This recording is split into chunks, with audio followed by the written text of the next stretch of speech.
Cleveland, so happy to have you with us today, Reince.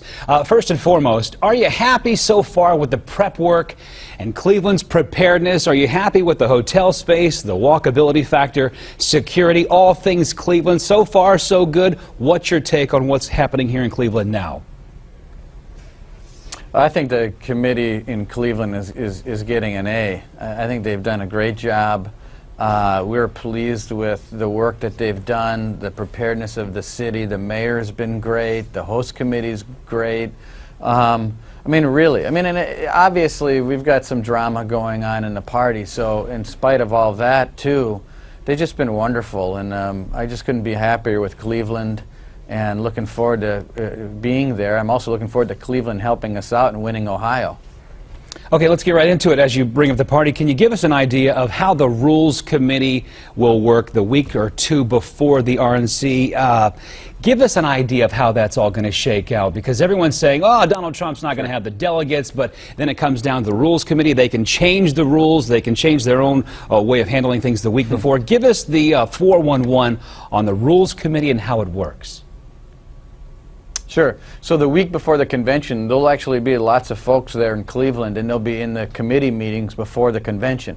Keep in mind, the convention is a working convention. Although most people only know the convention for speeches at night and parties, the reality is there's actually a lot of work that goes on during the day. So delegates run for positions on the Rules Committee.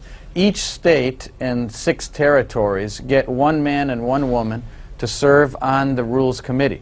112 people. They'll come together in Cleveland. I name the chairman, and they'll go through all of the rules of our party. Everything from my duties as chairman to how many votes on the floor you need to be nominated. So, I mean, it's everything from soup to nuts, and the Rules Committee every 4 years writes up the rules for our party for the next 4 years. So look at the convention as the beginning of a 4-year operation, and the beginning of the operation is writing the rules for the next 4 years that would govern our party, including the nomination process on the floor.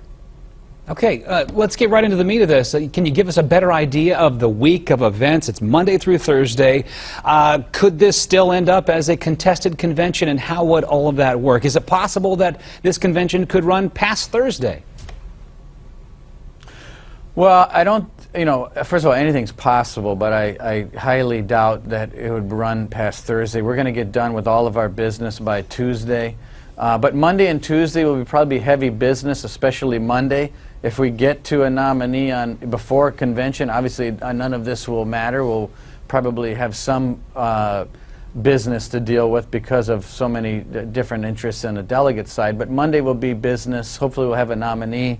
On Monday, we'll get to a vote on Monday, I'm sure, perhaps 2 if it's not resolved in 1, and then we'll get into Tuesday and potentially finish the business on Tuesday. And if we have to have continual roll call votes, that'll happen on Tuesday, I would guess, but then moving into a more traditional program by Tuesday night. We'll still have a program on Monday night, but obviously, depending on how long it takes to do business and potential roll call, if we don't have a nominee before Monday, we'll just have to play that by ear.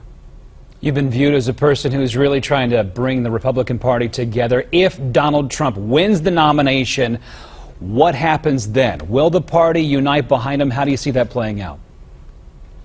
Yeah, of course we're going to unite, because Hillary Clinton would be a total disaster, and not to mention the fact that we have a lot of races to be concerned with. We got Senate races. We got one big one in Ohio for sure, and Rob Portman. We've got congressional races that we need to be concerned with. So, yeah, of course we're going to be unified, no matter who the nominee is. And if you look at what's happening on the other side, Hillary's in the ditch. Her numbers are in the tank, and people don't trust her, and they find her to be a very dishonest person. And so, look, like I said in the beginning of the interview, we do have some drama that we're dealing with, but it doesn't mean that that winning is any less likely. I think that we've got a great chance to win, and we're going to get ready and do it, and we're going to have a great party in Cleveland, and we'll be off to the races after that. Cleveland, we're very excited. A lot of folks are, kind of confused as to what to really expect here. How exciting is this for Cleveland? Well, it is exciting because, number one, it's historic no matter what the circumstances are. It's potentially historic because of the circumstances, even more so than normal. So Cleveland's not only going to go down in the record books as being a host city for a national convention, which is great for the city of Cleveland, but it's potentially even more historic because of what might happen there. And so, listen, it's a great opportunity for everyone in Cleveland to show off this city. It's a great place. It's awesome in the summer. I think a lot of people don't realize how great it is in the summer. And I think that you all have this chance, and I'm happy to be part of it. And so I'm looking forward to being all of your partners coming into July. Bottom line here for expectations, it's a huge economic boost for the city. Some $400 million being injected into our economy. Would you agree with those numbers? Yeah, I mean, it's like a Super Bowl times 4. I mean, it's like having a Super Bowl every single day in your city, including, quite frankly, the weekend leading up to the convention. So Saturday night, Sunday night, those are big days at the convention as well. Friday's actually a pretty nice day because people are still kind of taking advantage of the city and taking in the sights. And so I think it's going to be very good for everyone there in Cleveland that this is happening. Reince Priebus, the chairman of the RNC, what a treat it was to talk to you today. Thanks so much for taking your time out.